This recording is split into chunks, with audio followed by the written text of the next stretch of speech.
Bismillahirrahmanirrahim.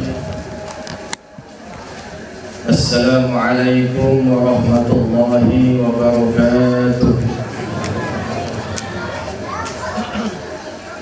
Allahu Akbar, Allahu Akbar, Allahu Akbar, Allahu Akbar, Allahu Akbar, Allahu Akbar, Allahu Akbar, Allahu Akbar, Allahu Akbar, Allahu Akbar kabiran walhamdulillahi katsiran. Subhanallahi bukratan wa asila. La ilaha illallah wahdah sadaqa wa'dah wa nasara 'abdah wa a'azza ju'adahu wa hazama al-ahzaba wahdah. La ilaha illallah wallahu akbar. Allahu akbar walillahil hamd. Innal hamdalillah nahmaduhu wa nasta'inuhu wa nastaghfiruh wa na'udzu billahi min shururi anfusina wa min sayyiati a'malina. Man yahdihillahu fala mudilla lahu wa man yudlilhu fala hadiya lahu. Ashhadu an la ilaha illallah wahdahu la sharika lahu wa ashhadu anna Muhammadan abduhu wa rasuluhu la nabiyya wa la rasula ba'dahu.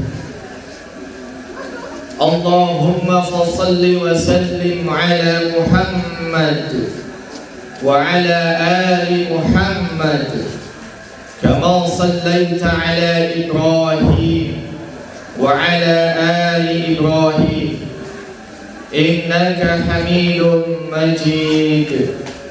Allahumma barik ala Muhammad wa ala ali Muhammad kama barakta ala Ibrahim wa ala ali Ibrahim fil alamin innaka Hamidum Majid.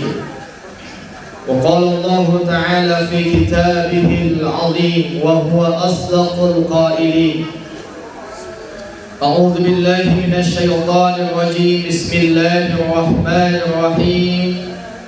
Ya ayyuhalladzina amanu taqullaha haqqa tuqatih wa la tamutunna illa wa antum muslimun.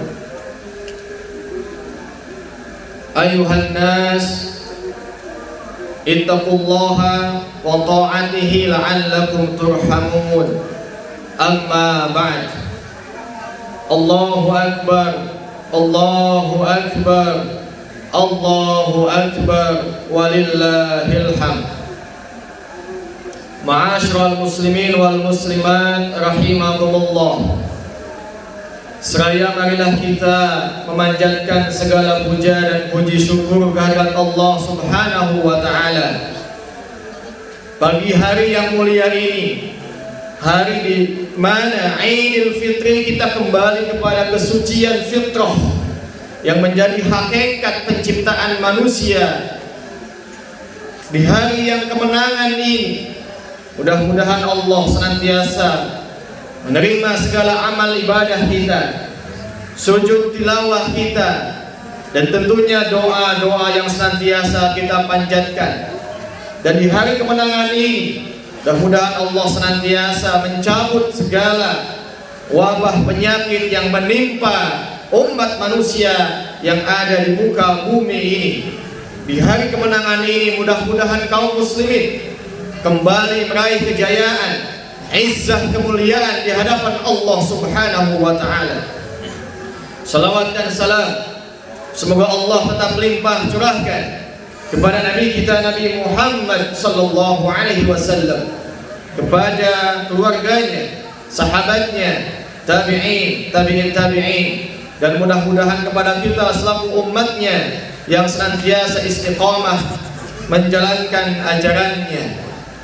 Ma'asyiral muslimin wal muslimat rahimakumullah, baru saja Ramadan yang menjadi bulan mulia, bulan yang Allah tetapkan sebagai bulan pendidikan, bulan tarbiyah yang melatih keimanan kita, meninggalkan kita semua. Mudah-mudahan banyak sekali pesan-pesan yang patut kita lanjutkan pasca Ramadan ini.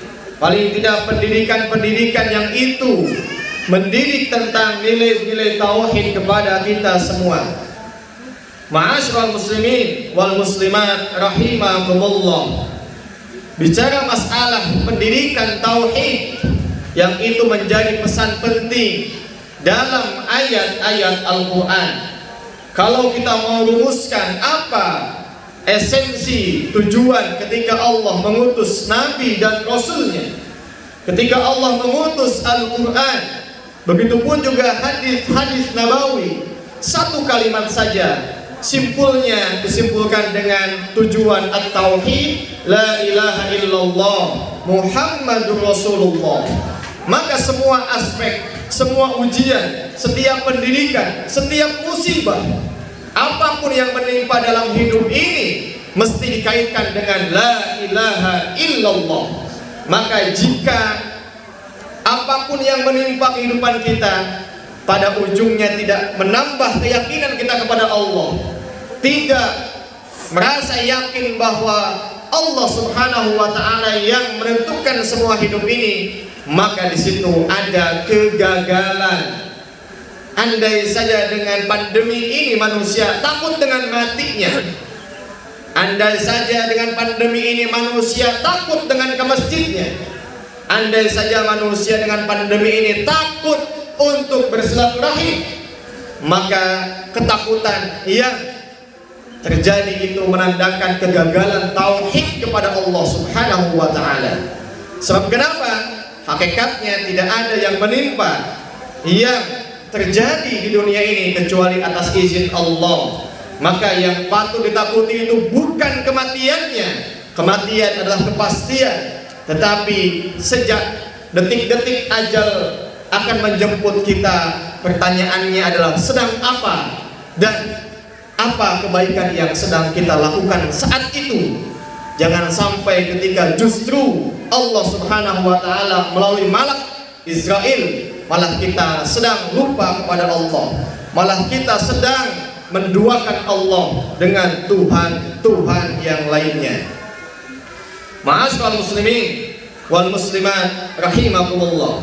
Oleh sebab itu maka setiap kali Allah mengawali ayat-ayatnya dengan kalimat ya ayyuhalladzina amanu, pasti di sana ada perintah, pasti di sana ada larangan. Kalau kita melihat setiap ayat-ayat yang diturunkan di Madinah yang diawali dengan kalimat ya ayyuhalladzina amanu, tidak lepas dari perintah dan larangan, maka bisa difahami makna di balik perintah dan larangan itu adalah sebagai lab atau juga aplikasi keimanan kita kepada Allah Subhanahu wa Ta'ala. Maka tidak akan ada perintah jika tidak ada iman, maka tidak akan ada larangan jika tidak ada iman. Oleh sebab itu maka setiap perintah dan larangan itu adalah wujud aplikasi keimanan seseorang kepada Allah Subhanahu wa Ta'ala. Maka setiap kali kita mengamalkan itu semua, paling tidak Ramadan ini adalah sekolah yang paling lengkap bagaimana Allah menguji tingkat keimanan kita, Allah menguji tingkat ketaatan kita, Allah menguji tentang tingkat ketakwaan kita kepadanya. Maka melalui momen Ramadan 1441 Hijriah ini, sungguh kita dihadapkan pada Ramadan dalam situasi kondisi yang ini akan menjadi seleksi di hadapan Allah. Siapa di antara kita yang taat, siapa di antara kita yang istiqamah, Dan siapa di antara kita yang justru hanya kamuflase selama ini beribadah, hanya pencitraan saja dalam ibadah? Maka hakikat Ramadan di tengah pandemi ini mengisyaratkan kepada kita tentang Allah ingin menguji, liya'lama man yattabi'ur rasul mimman yanqalibu ala aqibaihi.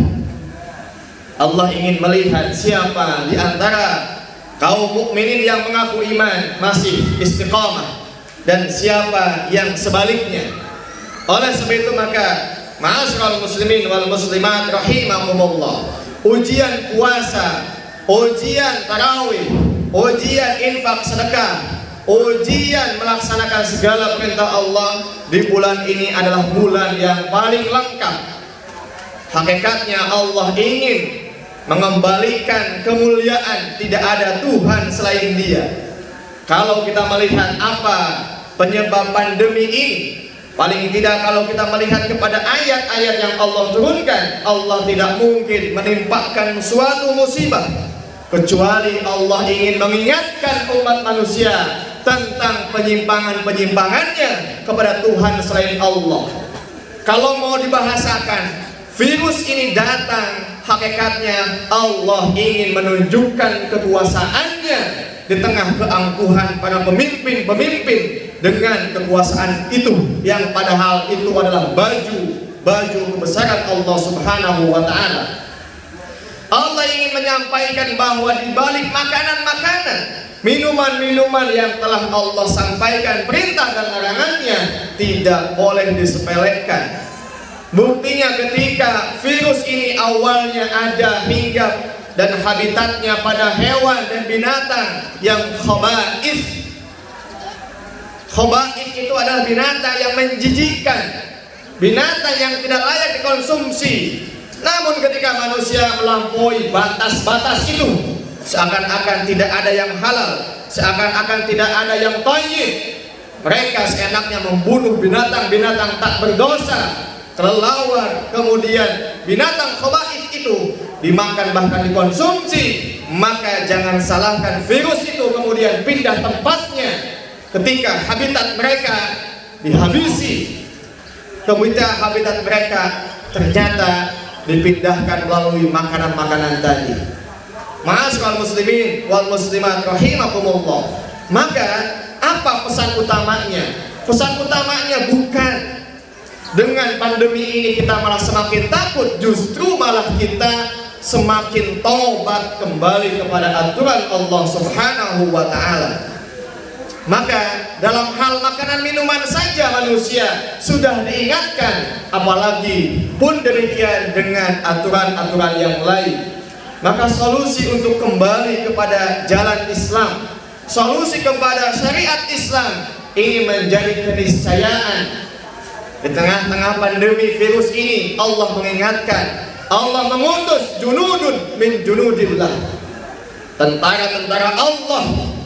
Ketika kaum muslimin, penguasa-penguasanya dengan punya senjata tetapi tidak digunakan untuk membela saudara kita yang tertindas di Palestina, saudara kita yang tertindas di Uighur, saudara kita yang tertindas di Xinjiang, dan juga saudara-saudara lainnya. Ketika mereka mengaku sebagai pemimpin, punya pasukan, punya persenjataan, tetapi pasukan, kekuasaan dan senjata itu tidak digunakan untuk membela kemuliaan Islam, maka Allah pantas menurunkan pasukan-pasukan yang tentu ini adalah pasukan yang sangat hebat. Ma'asyiral muslimin wal muslimat rahimakumullah. Atau malah sebaliknya, di tengah-tengah masyarakat kita saat ini, kita bisa menyaksikan bagaimana kehidupan ekonomi ribawi menjelma di mana-mana, menghantui di mana-mana. Maka ketika pandemi ini Allah turunkan, maka Allah ingin menunjukkan kepada manusia bagaimana sistem ribawi itu akan kolaps, sistem kapitalisme itu akan jatuh. Dan kita sekali menyaksikan bagaimana hari ini denyut nadi ekonomi, resesi di depan mata kita, dan ini menunjukkan rapuhnya kepemimpinan kapitalisme. Hutang-hutang tak bisa terbayar, bunga menumpuk, cicilan-cicilan macet semuanya. Allah ingin menunjukkan bahwa kembali ketika Allah mengatakan 14 abad yang silam, ya ayyuhalladzina amanu taqullaha wa dharu ma baqiya minal riba in kuntum mu'minin. Wahai orang yang beriman, tinggalkanlah sisa-sisa ribawi jika kalian adalah orang-orang yang beriman. Ma'asyiral muslimin wal muslimat rahimakumullah. Selanjutnya kita tengok lagi ketika kehidupan sosial kita sudah mulai melepaskan sekat-sekat ketauhidan. Pergaulan bebas di mana-mana, remaja dengan lawan jenis sudah tidak malu mempertontonkan tindakan-tindakan fahisyah dalam media-media, tayangan-tayangan. Semua itu menunjukkan bahwa Allah Subhanahu wa ta'ala sudah banyak disekutukan, hukum-hukumnya sudah tidak diindahkan.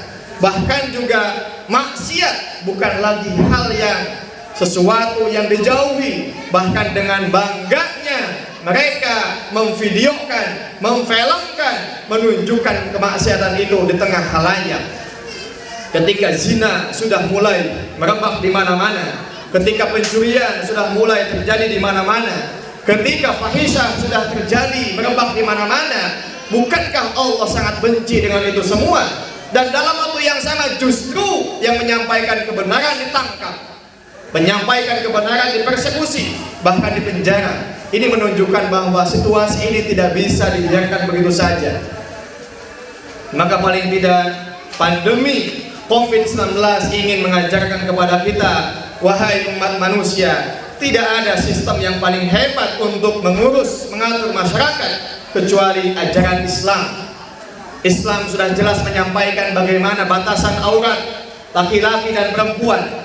Islam telah mengajarkan batasan bagaimana interaksi nizamul ijtimai. Islam mengajarkan bagaimana pandangan-pandangan yang boleh dilihat digunakan kepada siapa, memandang siapa. Islam juga telah mengajarkan bagaimana hubungan interaksi yang lawan jenis. Itu semua ada dalam Islam.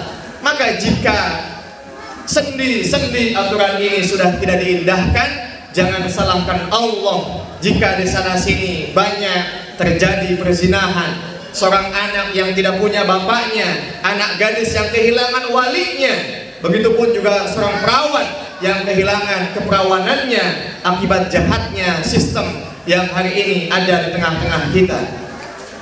Ma'asyiral muslimin wal muslimat rahimakumullah. Begitupun juga dalam hal yang lain. Kita tengok misalnya dalam kepemimpinan politik. Ketika Allah Subhanahu wa ta'ala mengatakan, ya ayyuhalladzina amanu la tattakhidhu al-yahud wan nasara awliya. Hei orang-orang yang beriman, janganlah kau sekali-kali mengangkat orang Yahudi dan Nasrani sebagai pelindung-pelindung kalian. Tatkala ayat ini tidak diindahkan, kita bisa saksikan bagaimana kekuatan kaum muslimin itu nampak menjadi ciut, menjadi kecil. Padahal Allah sudah katakan, wa antumul a'laun. A'laun itu tidak nampak pada pemimpin kita saat ini ketika mereka semuanya ada di bawah kaki tangan Yahudi dan Nasrani. Pinjaman utangnya menggelembung tinggi. Hampir semua segmen politik itu di bawah kaki tangan Amerika dengan kapitalismenya. Maka ketika Israel yang kecil itu menjajah Palestina di jalur Gaza, tidak ada satupun kaum muslimin pemimpinnya yang berani mengangkat senjata, mengenyahkan musuh-musuh itu semua. Pantas kata Nabi, bukankah kalian banyak? Bukankah kalian hebat? Tetapi ketika hubbud dunya, ketika manusia dijerat dengan utang dan ekonomi, semua menjadi keluh, semua menjadi takut, semua tidak nampak kemuliaannya. Pun demikian kita saksikan di tengah-tengah kita, pemimpin kita hari ini, ketika aturan yang satu dengan yang lainnya tidak konsisten, itu semua ketika ekonomi didikte oleh pengusaha-pengusaha yang tentunya sudah membiayai biaya politik mereka. Ma'asyiral muslimin wal muslimat rahimakumullah. Selanjutnya pandemi ini mengajarkan tauhid kepada kita, hakikatnya apa dan bagaimana. Allah menyampaikan bahwa tidak ada yang patut dijadikan sebagai pelindung manusia, tidak ada yang patut dijadikan penolong manusia kecuali Allah Subhanahu wa ta'ala. Ma'asyiral muslimin wal muslimat rahimakumullah, andai saja Allah menghendaki ekonomi hancur, kapitalisme juga hancur, tentu yang akan menjadi tumpuan kita itu adalah kita kembali kepada aturan Allah Subhanahu wa ta'ala. Bukankah kita punya tanah yang istimewa, Indonesia yang subur, yang luas, ikan laut di dasar laut itu tidak akan habis. Tentu itu semua adalah kembali dan milik Allah Subhanahu wa ta'ala. Ma'asyiral muslimin wal muslimat rahimakumullah, maka banyak sekali nilai dan pelajaran tauhid yang Allah sedang ajarkan kepada kita. Namun kadang-kadang kita justru malah tidak memahami makna di balik itu semua. Kita malah sebaliknya semakin nantang Allah, semakin menjauh dari ajaran Allah, dan lebih jauhnya kita malah semakin mendekatkan dengan musuh-musuh Allah. Ketika situasi begini, tidak sedikit orang yang kembali meminjam uang untuk membiayai ekonominya. Ma'asyiral muslimin wal muslimat rahimakumullah, Allah Subhanahu wa ta'ala dalam ayat-ayatnya banyak sekali menunjukkan kepada kita bagaimana situasi kondisi ketika Allah ingin memperlihatkan musuh-musuh Islam itu jatuh. Allah sampaikan, wa idh faraqna bikumul bahra fa anjaynakum wa aghraqna ala fir'auna wa antum tanzurun.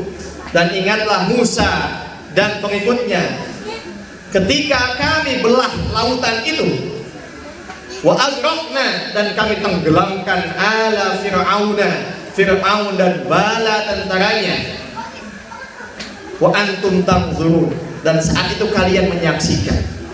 Ma'asyiral muslimin rahimakumullah, saat ini kita hidup pada penghujung zaman. Saat ini hidup yang sedang kita alami ini adalah hidup di akhir zaman. Maka tanda-tanda kemuliaan, tanda-tanda kebangkitan Islam tentu akan bisa kita rasakan saat ini. Dan kita tentu ingin menyaksikan bagaimana lemahnya atau gagalnya kepemimpinan yang dibuat oleh sistem manusia. Dan tentu tidak ada yang lebih kuat, yang lebih hebat kecuali kembali kepada aturan Allah Subhanahu wa ta'ala. Mengapa Allah sampai turunkan Al-Quran sebanyak 30 juz? Mengapa Allah sampaikan lewat lisan Nabi-Nya Al-Hadis sampai 150.000 hadis? Itu menunjukkan hidup ini banyak dan kompleks. Lantas kalau saja manusia ngaku sebagai muslim, ngaku sebagai mukmin, dengan dalil tidak membaca, tidak tahu, tapi dalam waktu yang sama dia mengambil aturan-aturan sistem kehidupan bukan datang dari Islam, maka hakikatnya kepada siapa mereka beriman? Untuk siapa mereka berislam? Andai saja panduan yang sudah Allah sampaikan selama 23 tahun yang paling lengkap menata semua aspek kehidupan tidak dijalankan oleh kaum muslimin, maka pada momentum yang mulia ini, momentum yang fitrah ini, momentum yang kembali kepada tauhid, sudah saatnya bahwa yang paling cocok, yang paling baik itu kembali kepada aturan Islam. Sebagaimana kita minum, sebagaimana kita makan yang halal dan thayyib, itu akan menyehatkan bagi kita. Sebagaimana kita puasa, itu menyehatkan kepada kita. Begitupun juga ekonomi yang menyehatkan adalah ekonomi Islam. Politik yang menyehatkan adalah politik Islam. Sistem sosial yang menyehatkan adalah sistem sosial Islam. Maka ketika itu ditinggalkan, penyakit di mana-mana. Bahkan hari ini penyakit itu sudah mengkronis, bahkan juga sudah sulit. Maka melalui momentum Ramadan ini, Allah Subhanahu wa ta'ala mengingatkan kepada kita, la izzata illa bil Islam. Tidak ada kemuliaan kecuali dengan Islam. Inna dina indallahil Islam, wa man yabtaghi ghairal Islam dinan fala yuqbala min wa huwa fil akhirati minal khasirin. Kita jangan sampai termasuk kelompok yang merugi akibat di dunia tidak memahami Islam, tidak menerapkan Islam. Jangan jauh-jauh hal yang sepele makan minum saja, ketika tidak mengindahkan mekanismenya pasti akan berakibat kepada kesehatan kita, apalagi sistem kehidupan. Maka dengan demikian, ma'asyiral muslimin wal muslimat rahimakumullah, dalam momentum yang fitrah ini, yang suci ini, maka dalam kaidahnya fitrah itu bagaikan kain yang putih, bagaikan air yang bening. Ini menunjukkan keputihan itu adalah kesucian. Sebab warna putih itu dia adalah warna yang paling mudah, yang paling nurut ketika dipengaruhi oleh warna-warna yang lainnya. Maka itulah sosok seorang muslim. Innama kana qaulal mu'minina idza du'u ila Allahi wa rasulihi ay yaqulu sami'na wa ata'na. Itulah sikap seorang mukmin, itulah sikap seorang muslim. Ma'asyiral muslimin wal muslimat rahimakumullah. Maka melalui momen Idul Fitri tahun 1441 Hijriah, di tengah pandemi yang sedang melanda kita, marilah kita bersama-sama untuk meningkatkan kualitas ketaatan kita. Marilah kita kembali untuk mengkaji ayat demi ayat. Jangan sampai nanti ketika kita mengaku sebagai seorang muslim, ketika dihadapkan Allah Subhanahu wa taala, kita belum pernah tahu apa itu ajaran Islam. Bagaimana indahnya ajaran Islam itu, sehingga hal tadi hanya sebatas pengakuan saja. Maka ma'asyiral muslimin wal muslimat rahimakumullah, sebagai penutup di penghujung khutbah Idul Fitri pada pagi hari yang mulia ini, marilah kita bersama-sama memuji kepada Allah. Marilah kita bersama-sama memohonkan ampunan, bermunajat kepada Allah di makam yang mustajab, di kondisi yang fitrah ini. Semoga Allah senantiasa mengabulkan doa-doa kita, Allah senantiasa mengampuni dosa-dosa kita, dan kaum muslimin kembali kepada syariat Allah, menjalankan perintah Allah dan meninggalkan semua larangan-larangan Allah Subhanahu wa taala dalam semua aspek kehidupan. Innallaha wa malaikatahu yusholluna 'alan nabi ya ayyuhalladzina amanu shallu 'alaihi wa sallimu taslima. Allahumma fashalli wa sallim ala sayyidina wa habibina wa syafi'ina wa karimina wa maulana Muhammad wa sallim Allahu tabaraka an kulli sahabati rasulillahi amin. Ya Allah ya rabbal alamin, Allahumma ighfir lil muslimina wal muslimat wal mu'minina wal mu'minat al ahya'i minhum wal amwat, innaka sami'un qaribun mujibud da'wat ya qadiyal hajat. Allahumma inna nas'aluka ridhaka wal jannah, Allahumma inna nas'aluka ridhaka wal jannah wa na'udzu bika min sakhatika wan nar, wa na'udzu bika min sakhatika wan nar. Allahumma aslih lana dinana alladhi wa ismatu amrina, wa aslih lana dunyana allati fiha ma'ashuna, wa aslih lana akhiratana allati ilayha ma'aduna, waj'alil hayata ziyadatan lana fi kulli khair wal mauta rahatan lana an kulli syarr. Allahumma ati anfusana taqwaha wa zakkiha wa anta khairu man zakkaha. Allahumma arina al-haqqa haqqan warzuqna ittiba'ah wa arina al-batila batilan warzuqna ijtinabah. Allahumma a'izzal islam wal muslimin, Allahumma a'izzal islam wal muslimin wa ahlikil kafarata wal musyrikin a'da'aka wa a'da'ad-din. Allahumma shaddid shamlahu wa mazik jam'ahu wa zalzil aqdamahu wa alqi fi qulubihim ru'ba innaka ala kulli syai'in qadir. Allahumma adfanna anna bala'ul ghala wal baba'i wal mihan ma dhahara minha wa ma batan wa min buldanil muslimina